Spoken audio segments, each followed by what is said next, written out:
Hi గారు, welcome to our channel. ప్రస్తుతం మనతో పాటు భరద్వాజ్ గారు సీనియర్ జర్నలిస్ట్ ఉన్నారు. వారితో ఒకసారి మాట్లాడదాం. సార్ నమస్కారం. సార్ నమస్తే. సార్, పుష్ప 2 మూవీ రిలీజ్ కి అయితే దగ్గర పడుతుంది. అయితే ఈ సినిమా గురించిన చర్చ కూడా ఒక రేంజ్ లో జరుగుతుంది. కొన్ని పాజిటివ్ అంశాలు ఉన్నాయి, కొన్ని నెగిటివ్ అంశాలు కూడా ఉన్నాయి సార్. అయితే ఈ సినిమాకి సంబంధించి మొన్న ఒక ఆడియో వైరల్ అవుతుంది సార్. ఈ సినిమాని లీక్ చేయాలి, ఏ విధంగా లీక్ చేయాలి అన్నట్టుగా ఆడియో అయితే ఉంది. అది దాన్ని మెగా ఫ్యాన్సే కుట్ర పన్నుతున్నారు, పుష్ప 2 మూవీని లీక్ చేసే ప్రయత్నం చేస్తున్నారని చెప్పేసి అల్లు అర్జున్ గారి అభిమానులు అనుమానిస్తున్నారు. సో ఒక ట్విట్టర్ వారైతే వీళ్ళ మధ్య జరిగిందని చెప్పుకోవచ్చు సార్. ఆ ఆడియోలో మరి ఏముంది స్పష్టంగా? మరి నిజంగా మెగా ఫ్యాన్సే ఆ సినిమాని లీక్ చేయడానికి ప్రయత్నాలు జరుగుతున్నాయా? మీరు ఏం చెప్తారు సార్ ఇష్యూ పైన? ఆడియో విన్నారా మీరు? ఆడియో విన్నాను సార్. విన్నారా? ఉమ్, విన్నారా సీరియస్ గా? అవును సార్. ఏముంది దానిలో?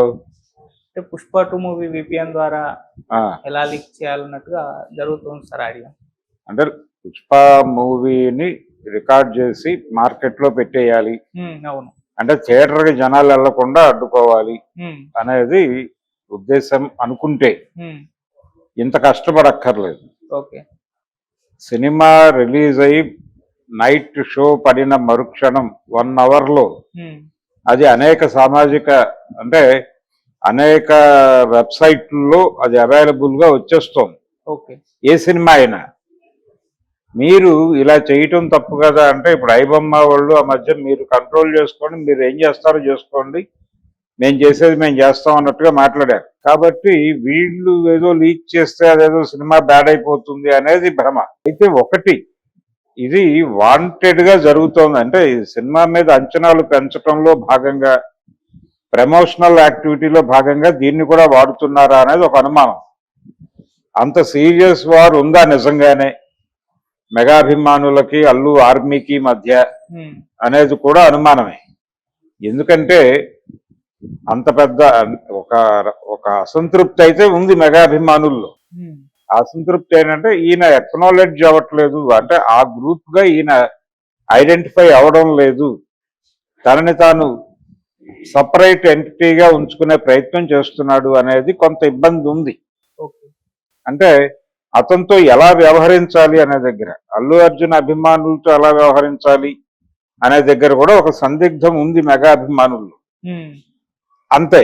అది ఏ హీరో అభిమానులకైనా, ఇప్పుడు రామ్ చరణ్ అభిమానులు రామ్ చరణ్ అభిమానులు, చిరంజీవి అభిమానులు చిరంజీవి అభిమానులు, అలాగని చెప్పి అల్లు అర్జున్ అభిమానులుగా కూడా ఉండాలి అనేది లేదు.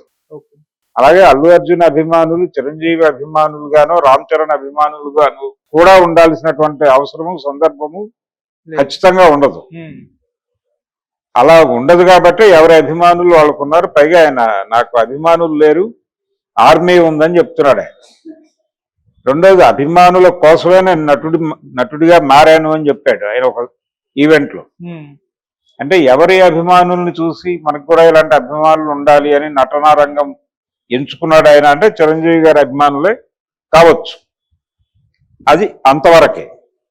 అలా హీరో కావాలి అనే కోరిక ఆయనకి రైజ్ అవటానికి కారణం చిరంజీవి గారికి ఉన్నటువంటి అభిమాన వెల్లువ, ఇవన్నీ చూస్తూ పెరిగినటువంటి బాల్యం కాబట్టి అందులో నుంచి ఆ రకమైన కోరిక అతనికి పుట్టే అవకాశం ఉంది, పుట్టుండొచ్చు కూడా. అంతవరకే. ఒక్కసారి ఆ ఫీల్డ్ లోకి ఎంటర్ అయిన తర్వాత చిరంజీవితో కూడా పోటీయే ఉంటుంది అల్లు అర్జున్, అందులో భాగమే ఇవన్నీ.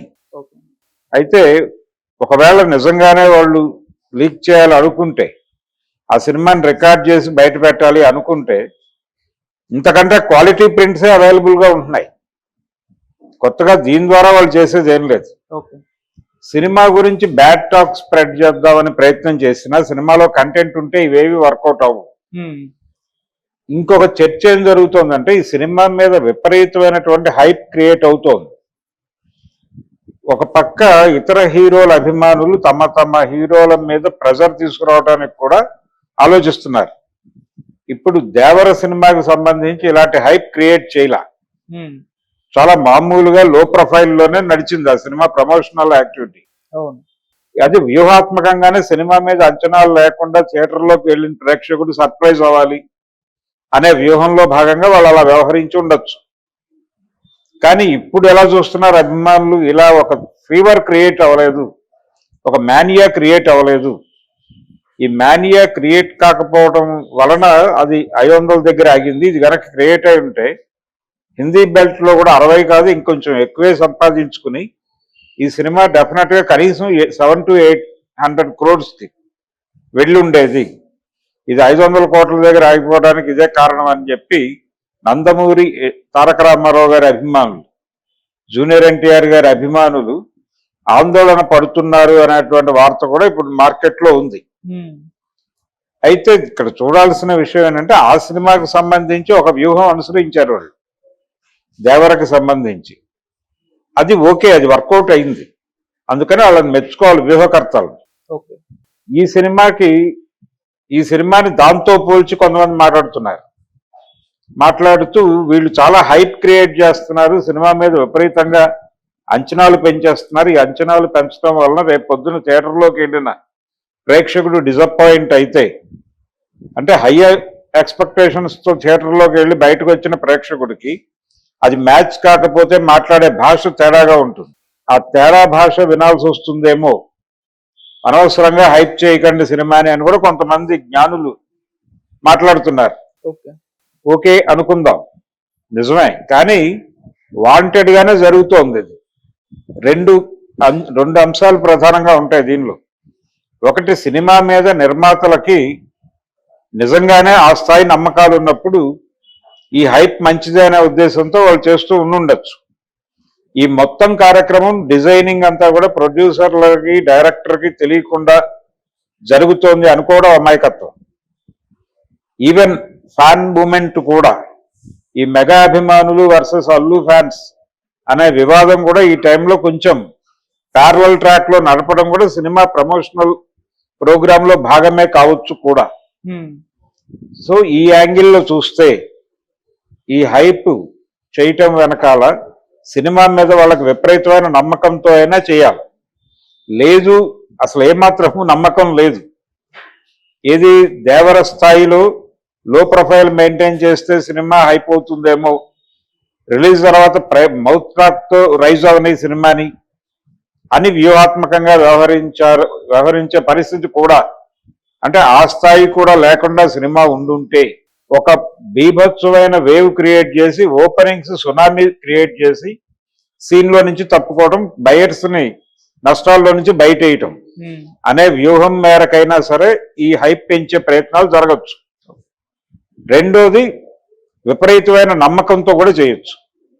ప్రస్తుతానికి మనం సినిమా ఇంకా చూడలేదు కాబట్టి వీళ్ళకి భారీ అంచనాలు ఉండి, వీళ్ళకి ఒకటి ఆస్పిరేషన్ ఉంది, 2000 crore క్లబ్లోకి సినిమాని తీసుకెళ్ళాలి అనేటువంటి ఒక ఆశ ఉంది మాకు అనే విషయం అందరూ మాట్లాడారు, ఇంక్లూడింగ్ అల్లు అర్జున్.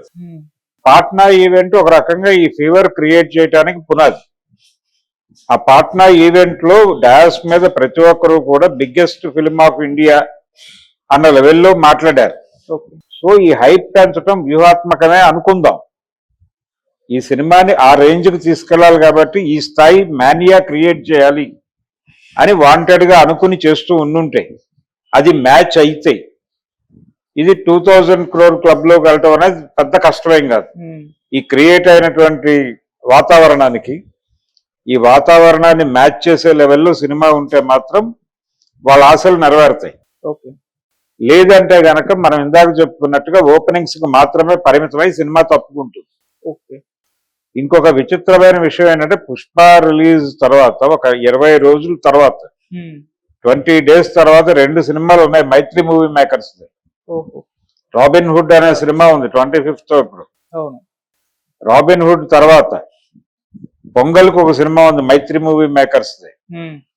ఏది తమిళ్లో అజిత్ తో చేస్తున్నారు అసలు, గుడ్ బ్యాడ్ అగ్లీ. అది తెలుగు వెర్షన్ రిలీజ్ అవుతుంది. కాబట్టి ఇది మైత్రి మూవీ మేకర్స్ డిసెంబర్ 5 నుంచి మొదలుపెట్టి జాన్యువరి చివరి వరకు దాదాపు 3 సినిమాలతో ఆడియన్స్ ని బిజీ చేయబోతున్నారు, ఎంగేజ్ చేయబోతున్నారు. ఈ మూడిటి మీద అంటే థియేటర్లు ఎలా షేర్ చేస్తారో ఆ డిస్కషన్ కూడా జరిగింది మొన్న. అంటే పుష్ప వదిలేసిన థియేటర్లను మేము చూస్ చేసుకుంటామని మాట్లాడాడు ఆయన, ప్రొడ్యూసర్ గారు. ఇది నడుస్తున్నటువంటి కండిషన్. ఆ 2 అభిప్రాయాల్లో ఏది నిజం అనేది తెలియాలంటే సినిమా రిలీజ్ అవ్వాలి. నిజానికి మెగా వర్సెస్ అల్లు అనే వారు కూడా ఈ సినిమాకి హెల్ప్ అవుతుందని వాళ్ళు అనుకుంటున్నారు. ఆ ఉద్దేశంతోనే అరవింద్ గారు ఎక్కడ బయట కనబట్టలేదు. ఓకే. ఆయన వ్యూహాత్మక మౌనం వహించాడు. ఇది గనక బీభత్సంగా ఫ్లేరప్ అయిపోయి ఇది నిజంగానే వివాదాస్పదం అయితే